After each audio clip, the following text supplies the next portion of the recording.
करता हूँ कि मैं विधि द्वारा स्थापित भारत के संविधान के प्रति सच्ची श्रद्धा और निष्ठा रखूंगा। बिहार में सत्ता परिवर्तन हो गया, नई सरकार की पारी का आगाज भी हो गया है। नीतीश फिर से सीएम बन गए हैं। तो अब सवाल ये कि फिर बदला क्या? तो बदल गई है समर्थन करने वाली पार्टी। अब बीजेपी के लिए जेडीयू तो जेडीयू के लिए बीजेपी कदम ताल करेगी। गठबंधन फिर से बदल गया है, कुछ चेहरे भी बदल गए हैं। नीतीश के साथ 2020 में सरकार बनाने वाली बीजेपी ने अपने 2 खास चेहरे बदल दिए हैं। बीजेपी ने 2 नए डिप्टी सीएम बनाए हैं। इस बार सरकार में नंबर 2 के तौर पर सम्राट चौधरी और विजय कुमार सिन्हा की एंट्री हुई है, वो भी बतौर डिप्टी सीएम। नीतीश के धुर विरोधी सम्राट अपने सहयोगी विजय कुमार सिन्हा के साथ अब पार्टी की उम्मीदों को आगे बढ़ाने के लिए निकल पड़े हैं। बिहार के विकास के लिए और लालू प्रसाद जी के आतंक को समाप्त करने के लिए और बिहार में जंगल राज नहीं बन सके, इसके लिए भारतीय जनता पार्टी के पास जब प्रस्ताव आया आदरणीय नीतीश कुमार जी का, तो हम लोगों ने समर्थन का निर्णय लिया। एक सामान्य कार्यकर्ता के तौर पर पार्टी को मजबूत करना और देश के यशस्वी प्रधानमंत्री जी के नेतृत्व में 2024 में 40 की 40 सीट जिताकर बिहार से देने का संकल्प भी हम लोगों ने लिया है। बीजेपी ने मध्य प्रदेश, राजस्थान और छत्तीसगढ़ में नए नए नेताओं को सीएम पद की जिम्मेदारी दी, तो वही फॉर्मूला बिहार में भी लागू कर दिया और पार्टी के अध्यक्ष सम्राट चौधरी को डिप्टी बनाया है। बीजेपी के लिए फैक्टर कितना काम करेगा, जरा समझिए। सम्राट के जरिए पार्टी राज्य में युवा नेतृत्व देने की कोशिश कर रही है। नीतीश के धुर विरोधी और नीतीश के समाज से आने वाले सम्राट भविष्य में पार्टी का बड़ा चेहरा बन सकते हैं। सम्राट चौधरी पर दांव खेलकर बीजेपी ने सीएम नीतीश कुमार को बड़ा संकेत दे दिया है।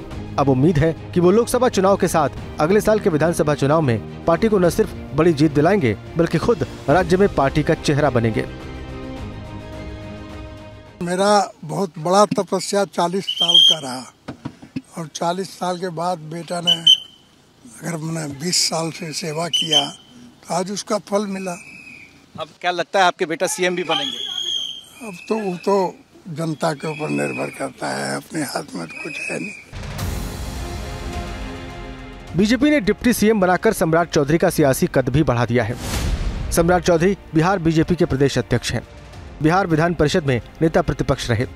दिग्गज नेता शकुनी चौधरी के बेटे हैं, जो समता पार्टी के संस्थापकों में से एक थे। शकुनी चौधरी का नाम कुशवाहा समाज के बड़े नेताओं में शुमार है और वो खुद भी विधायक और सांसद रहे। सम्राट चौधरी का सक्रिय राजनीति में 1990 में प्रवेश हुआ। 1999 में राबड़ी देवी सरकार में वो कृषि मंत्री बने। 2000 और 2010 में वो परबता विधानसभा सीट से विधायक चुने गए। साल 2014 में वो नगर विकास विभाग मंत्री रहे। 2018 में वो आरजेडी छोड़कर बीजेपी में शामिल हुए। एनडीए सरकार में पंचायती राज मंत्री रहे। सम्राट चौधरी बीजेपी में शामिल होने से पहले आरजेडी और जेडीयू दोनों से जुड़े रहे। बीजेपी सम्राट को इसलिए लाई थी ताकि लवकुश वोट यानी कुर्मी कुशवाहा साधे जा सके। इसी के साथ पार्टी ने विजय कुमार सिन्हा के जरिए सवर्ण समाज को भी साधने की कोशिश की है। साथ ही पार्टी कार्यकर्ताओं को ये भी संदेश देने की कोशिश की गई है कि शुरू से ही पार्टी से जुड़े लोगों का भी वो इतना ही ध्यान देती है। बिहार में बीजेपी के अनुभवी और भूमिहार जाति से ताल्लुक रखने वाले नेता विजय कुमार सिन्हा विधानसभा अध्यक्ष, मंत्री और नेता प्रतिपक्ष जैसे पदों की जिम्मेदारी संभाल चुके हैं। विजय कुमार सिन्हा भूमिहार समाज से आते हैं। लखीसराय के रहने वाले सिन्हा ने सिविल इंजीनियरिंग में डिप्लोमा हासिल किया है। इसी दौरान एबीवीपी से जुड़े। बीजेपी से जुड़ने के बाद जमीनी स्तर के कार्यकर्ता के तौर पर राजनीति में सक्रिय हुए। लखीसराय से लगातार 3 बार विधायक चुने गए। 2010 में पहली बार विधायक बने। 2017 में श्रम संसाधन मंत्री बनाए गए। 2020 में विधानसभा के स्पीकर बने। नीतीश के पाला बदलने के बाद स्पीकर पद से इस्तीफा दे दिया और बीजेपी ने बिहार में राम राज्य लाने के लिए हम लोग संकल्पित हैं। सुशासन स्थापित करने के लिए आवश्यक था बदलाव।